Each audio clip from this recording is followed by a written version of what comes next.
sit. This is Bella, and this is Bella's roadmap to success. Bella is a great dog. She's actually a really smart dog. We didn't talk about this in the session, but I'd like the guardians to actually consider training her because when you have a really smart dog, if you train them a little bit more, that actually gives you other avenues or abilities to, or ways to redirect their attention, but it also gives the dog a boost of self-esteem and confidence. So one of the things you can do is sit. Sit. Remember, always give the dog the treat after, say the word after the treat goes in the dog's mouth. Now, if you go to YouTube, there's a lot of free dog training videos there.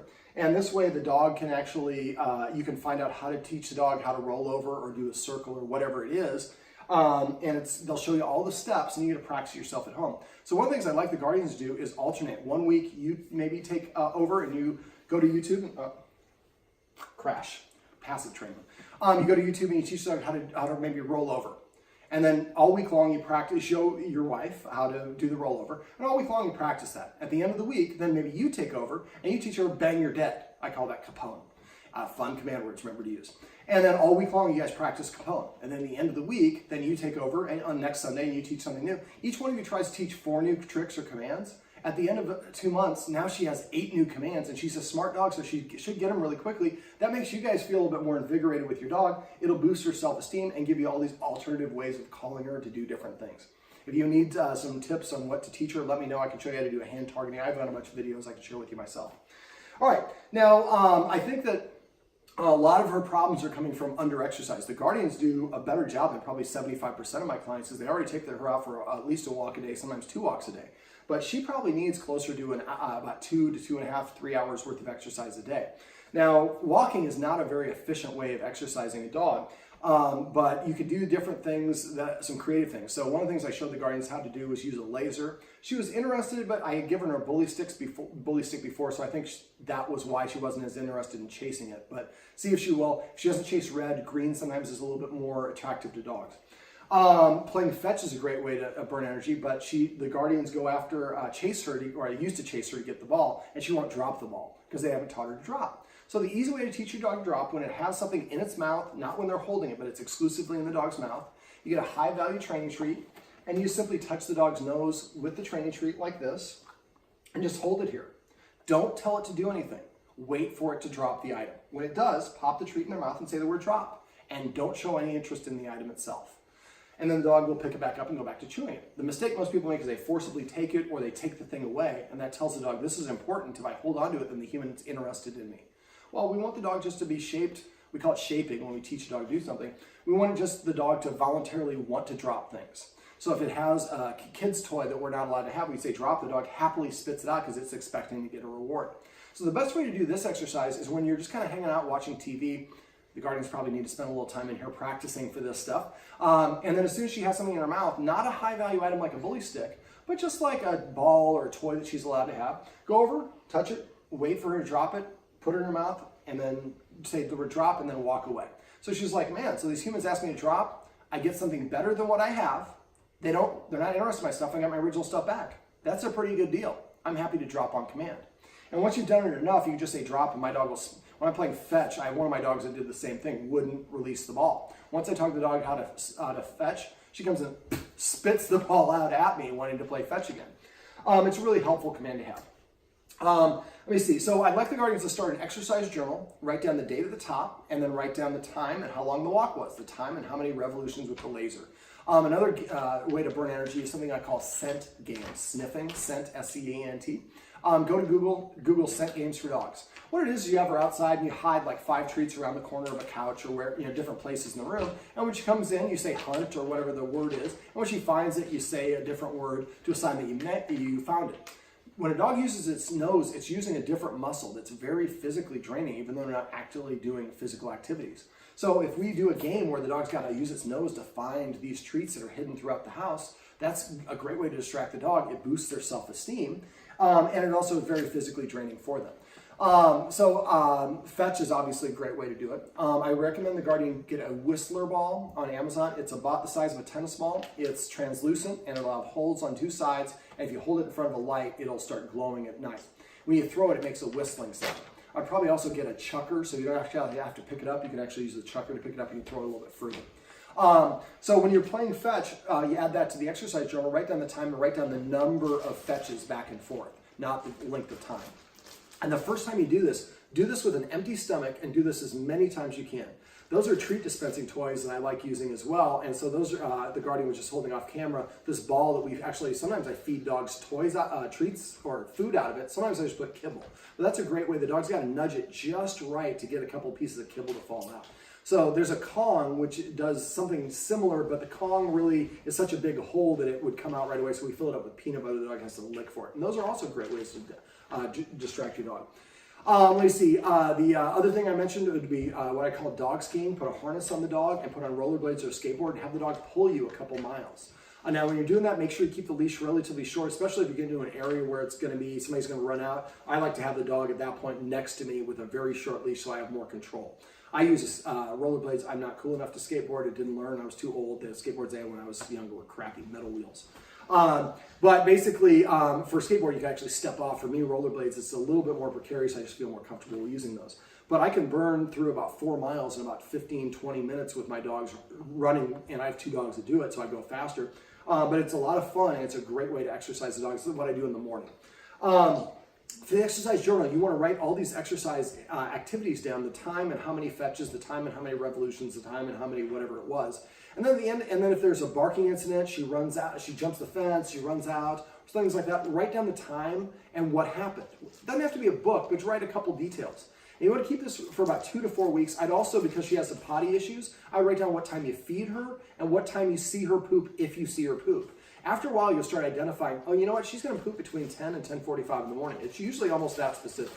And then at that time, you know to be watching and have a treat ready. Come up with a command word for potty training. Remember, for potty training, when she's outside and she's in the act, starts to pee or poop, you want to say whatever the command word is. Let's say we're going to say Putin. So when the dog starts to pee or poop, you say Putin once, and don't say it too excitedly. And then when she gets done, crouch down and give her a treat and say the word Putin a second time.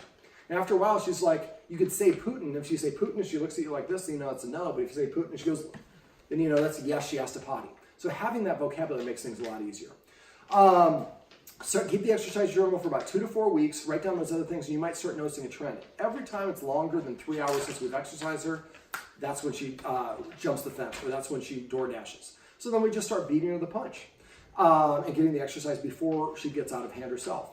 Now, we can also do things to set her up for success. We have activities here at the house where there's a lot of people that come and visit. Well, if possible, if we could take her out for a long game of fetch in the morning, maybe ending about 20 minutes before the first person arrives, now she's got all this excess energy spent. I have Dalmatians, and when I'm in Santa Monica, I travel with my Dalmatian Quest. People are always like, man, is he the most chilled Dalmatian in the world? No. I put a harness on him, have him pull me from Santa Monica to Venice and back on the boardwalk. Then I go to my friend's house, and he goes and lays on the floor and does this. They're like, wow, your dog is so chill. I set him up for success by exercising him first.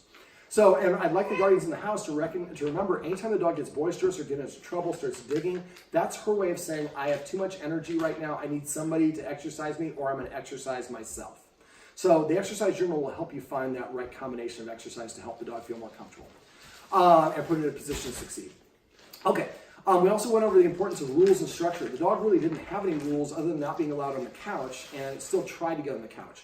So basically the rules, dogs go through life probing, waiting for somebody to correct them. The leaders are the ones that correct. The followers are the ones who are corrected.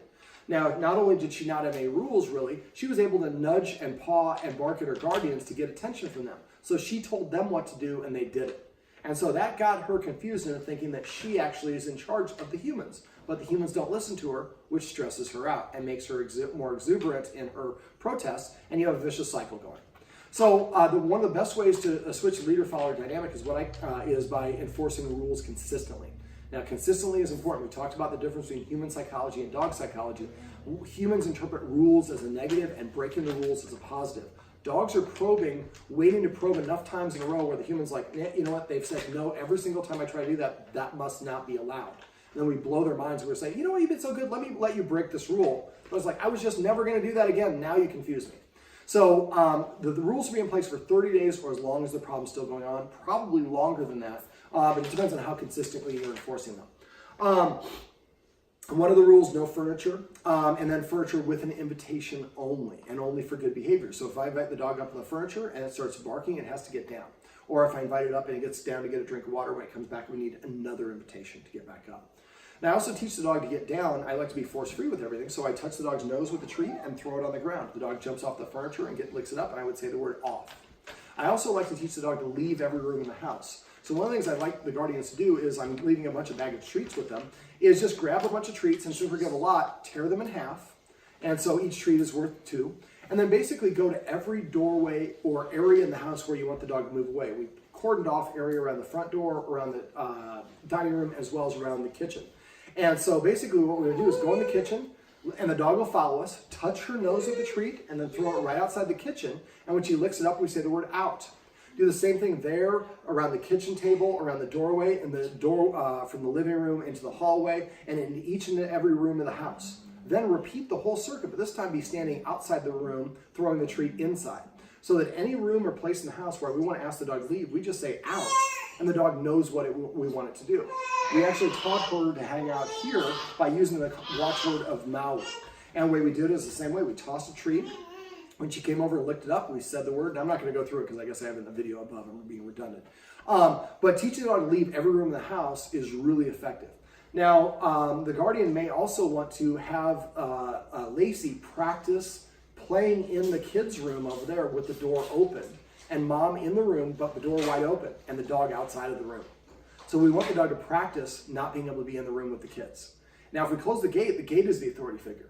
But if we leave the gate open and we enforce that invisible boundary the way I showed you in the video above, well, now the dog is doing the work and staying out of the room itself. And that's definitely a room where I would toss the treat and say out.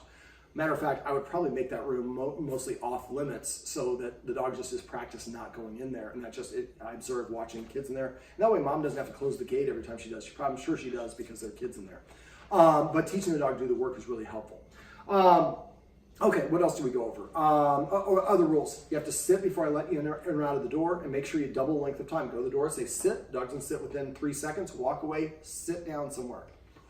Wait 1 minute, then go back to the door and tell the dog to sit again. If it doesn't sit this time, I'll walk away for 2 minutes, then 4 minutes, then 8 minutes. Keep doubling it. And as soon as I go to the door and say sit, the dog sits. Boom, I open that door and let the dog run outside. That becomes the reward. Speaking of outside, the dog sometimes doesn't like to come inside. Probably because it's having a great time outside, and we call it to come inside and listen to us, the fun ends. So I have a girl that I was actually dating for a while, had the same problem with her dog, and she actually would go out and shake a box of treats. The dog would come up and she would put the dog inside and she would not even give it a treat. Well, that trick stopped working pretty quickly. So what we want to do is teach the dog that coming to us is actually desirable.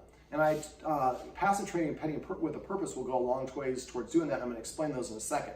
But if your dog won't come inside, it's probably because it thinks that it's the end of fun or there's something we've done that confuses it. So what I would do is have the guardians go outside with some high value training treats. Walk in the middle of the yard. Let's say it's 20 paces. Ask, I was going to call you Lacey. Ask Bella to come, pop the treat in her mouth and say the word come, pet her a little bit, and then come back inside. So at this point, we're in the house going to come, but where she's coming to is the middle of the yard, not to the doorway. Then wait a minute or two and let her do her own thing. Then go back out there and this time walk maybe 18 paces. Ask her to come, give her the treat, say come, then come back inside. 16, 14, 12. Keep doing this. And it might be 19, 18, 17, whatever the intervals are. If she stops coming, then increase the distance or go back to the previous distance, practice that one a couple more times.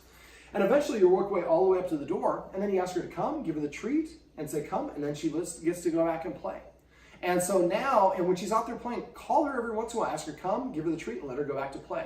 So now every time I ask you to come, it does not represent the end of fun. And if you want to create a command word that means come inside, maybe you, when she comes here and you give her a treat and say come, then touch her nose with the second treat, throw it in the house through the door. When she comes inside and licks it up, maybe we call it casa, or whatever the word is that means to go inside. So then eventually, if the door's open, we say casa, the dog runs inside gleefully because it wants to get the treat.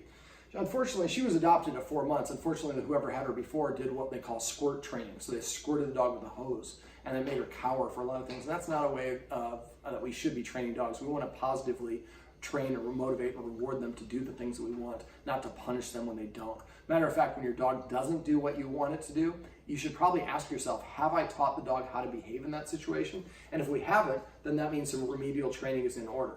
Now, when I train dogs to do things where I rehabilitate a dog, what I do is I recreate the scenario that the dog failed in, but I make it the easiest possible version of that scenario. And once I've made it the easiest possible to stack the deck for the dog, then I practice the very first step of that procedure over and over and over. I don't go to step 2. I just keep practicing step 1 until the dog is behaving the way that I want for step 1 over and over again. Then I go to step 2 and repeat the process, and step 3, and step 4. Once I've run through all the individual steps, then we're in the easiest capacity possible. Then I have the dog do all those steps in a row, but again, the easiest version. And then I gradually start making it more and more realistic. So if we have a house full of people, a dog's running around, jumping up on people and stealing their food, we might practice doing this with the people who live here first. Then we might invite one of our house guests, who's going to be a friend of ours, and they're in on it with us. And we walk around with empty plates or a plate of bacon or something just not a real hors d'oeuvre, but it's going to smell like food, and help the dog practice not jumping up on us, keeping respect for our personal space or whatever it is. And eventually we get 2 people, 3 people, 4 people. Eventually we work our way back up to a house full of people, and the dog has now been trained how we want it to behave, and the dog wants to do it. Most dogs actually want to behave and do what we want. We usually just do a really poor job of communicating what we want the dog to do. And she's a smarty pants. So I think by breaking down the situation and follow the instructions I just went over, you should be able to recreate situations and get her trained and conditioned to do what you want her to do. Now, one of the things I went over was what I call passive training and petting with a purpose. So that's 2 things. Petting with a purpose is redirecting the dog. If the dog comes up and nudges me or jumps up on me or paws or barks at me, it's telling me what to do. If I do it, I'm validating that dog's thought. Now remember, anything your dog is doing when you specifically are petting is what you're rewarding. And this includes unbalanced states of mind like fear, stress, and anxiety. So if you pet a fearful dog, you will make it slightly more fearful. You pet an excited dog, you will make it slightly more excited. Most people have a puppy, it jumps up on them, we reach over and pet the dog. Pet the puppy. While we're training the puppy, the best way to get attention from the human is to jump up on them. Problem with that is if the dog jumps up on someone, that's a way of claiming them as their property. So we don't want the dog to do that. I showed the Guardians when I first came in a leash technique that will stop dogs from jumping up. But I think by establishing boundaries and practicing the way that we talked about in the video is probably going to be better in this house. But if you do want to practice that with specific people, let me know and I can share a video of doing that with another dog with you. You can watch them and you can have your guests watch it and do that as well. But when you come home, if she's loose, do not engage or pet her if she's excited. Remember, anything she's doing when you pet her, which is if you're petting her when she's excited, now she's in an unbalanced state of mind. It's harder for her to listen. So when you come home, if she's excited, just ignore her. Don't tell her what to do. Just ignore her. And when she starts calming down, let's say she's where this pot is, I start reaching for her. I won't even make it touch her. I'll reach like this and she'll start wiggling. And I pull my arm back and go about my business. Next time I might get this far, then this far, eventually this far, eventually I can touch her. But as soon as she starts getting excited, I pull my hand back and I stop petting her. So what I'm telling her is when you're excited, I'm not at all interested. When you're calm and balanced and sitting or laying down, that attracts my attention. And after a while, the dogs start doing that more and more often, especially if you use petting with a purpose and passive training. Petting with a purpose. If the dog nudges and tells me what to do, instead of doing what the dog wants, I tell the dog to do something else, a desired action or behavior like a sit or lay down, not a shake. Now when she sits, pet her under her chin and say just the word sit, not good sit, not what a smart dog, just sit, not even her name.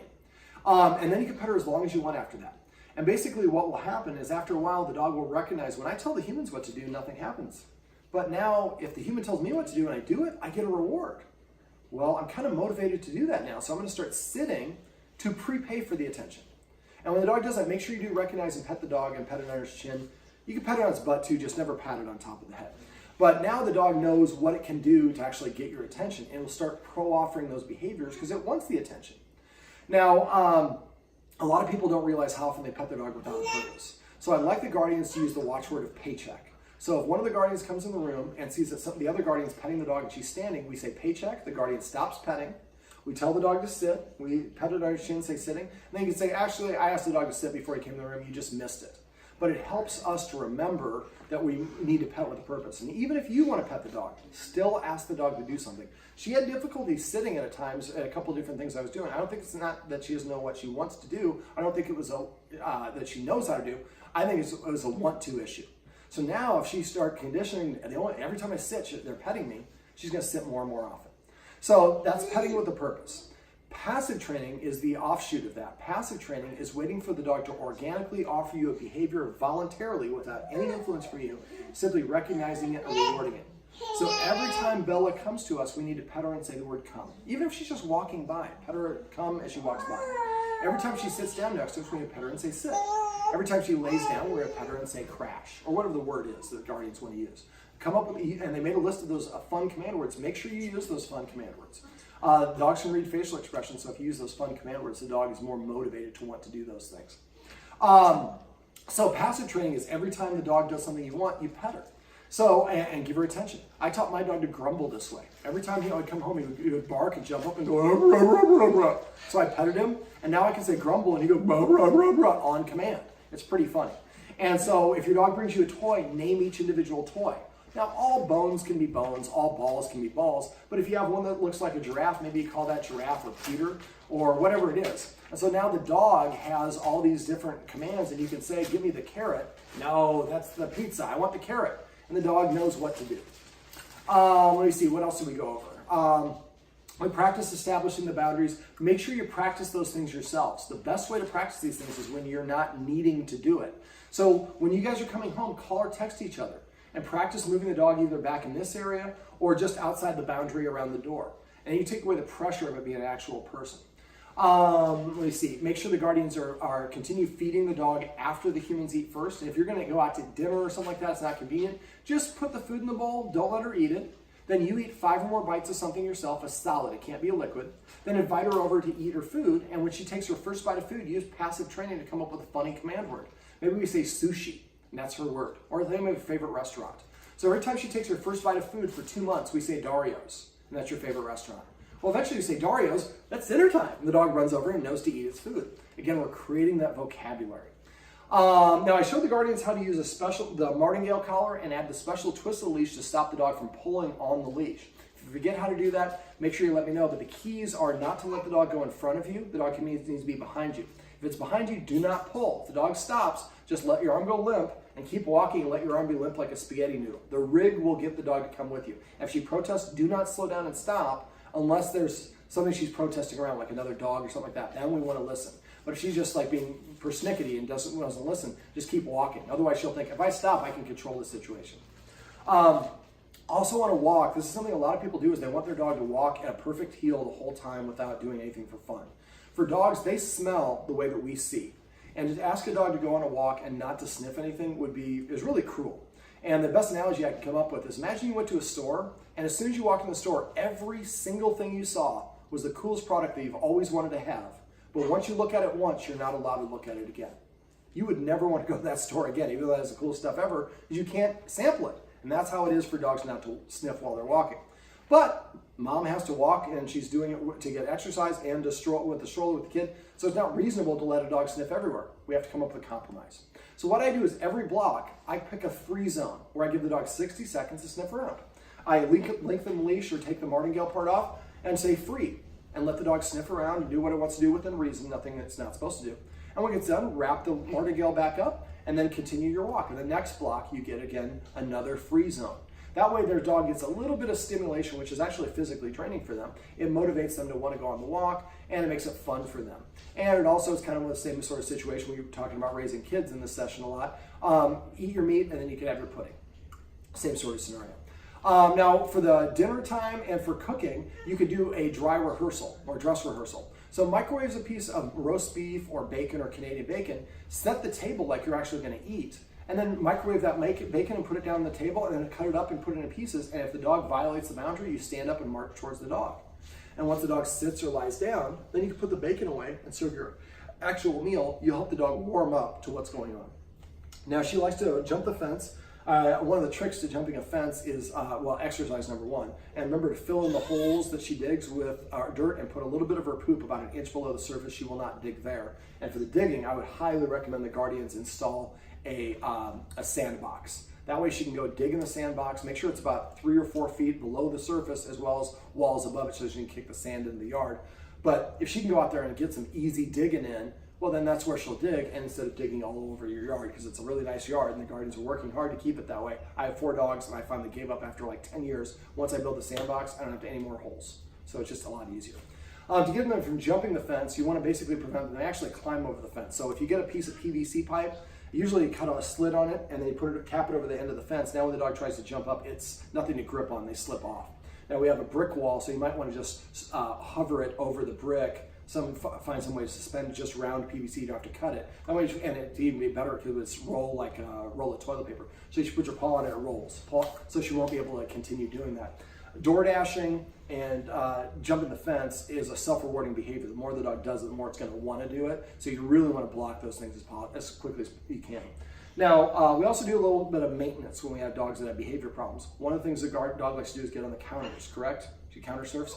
So basically, for that, we want to remove temptation unless we're helping her practice. So make sure you put everything away or push it back so she can't get to it, because every time she gets up, it again becomes a self-rewarding behavior. Now, the way I fix counter surfing is, this sounds like a MacGyver episode.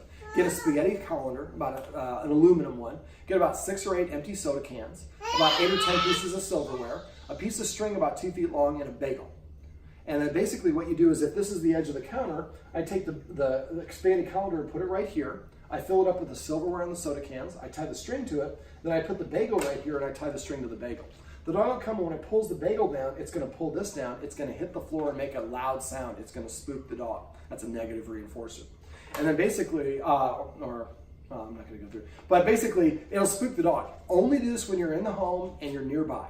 When it does this, you go in the kitchen, you don't say word one to the dog. You don't chastise the dog, nada. You just go pick it all up and put it back the way it is. What you're telling the dog is, when you jump on the counter, a calamity happens. I don't care. I just come and fix it. But it's not me. Otherwise, the dog just won't get on the counter when you're around. So you only do this when you're in the next room.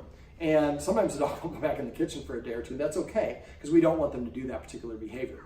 But the more that we practice that, usually it's a couple times, and the dog will end up not doing it. If that doesn't work, let me know. I have other videos I can share with you. I'm trying to think, is there anything else we didn't go over? You guys feel good? Okay. Now, if I don't hear from you, I assume that means everything's going great and you're having no problems. So if you have problems, I'm available and I want to help you out. The only way I'm going to be able to do that is if you let me know proactively. So I asked the guardians to program that my number and their phone number in their phone. Make sure you call. Texting me is the fastest way to reach me. Text me a picture of Bella. Hey, David, we're in 1,000. We had a question about this. How do we do this? If you don't hear back from me, text me back, because I don't ignore my clients, but sometimes I'm busy traveling or whatever. I won't see it. Phone calls I get to slower than I do text. So try to send me a text message to the 402 number, not to the 213 number. I don't always have that phone with me. Bella. Got anything you want to treat? We need to be back up here. I know you're snoozing, but you're going to be able to snooze when I leave here in a minute. Come here. Oh, remember to use, when you're calling her, hold your hand with a treat in your hand. You don't always have to have a treat, but don't fool too much. Hold your hand with a cupped hand and keep your arm in a 90-degree bend like this. The lower you go, the more it's for the dog. See how she came to it? And when I want her to sit, I raise it over her head in an arc. I lower it. I say come or sit, whatever the command word is, and I tickle her under her chin. Eventually, we're not going to give her a treat. The guardian, we had a little bit of started off a little rocky with one of the guardians wondering how often they have to treat. We're going to treat a lot at first. I'm just giving her a hard time because she's behind the camera.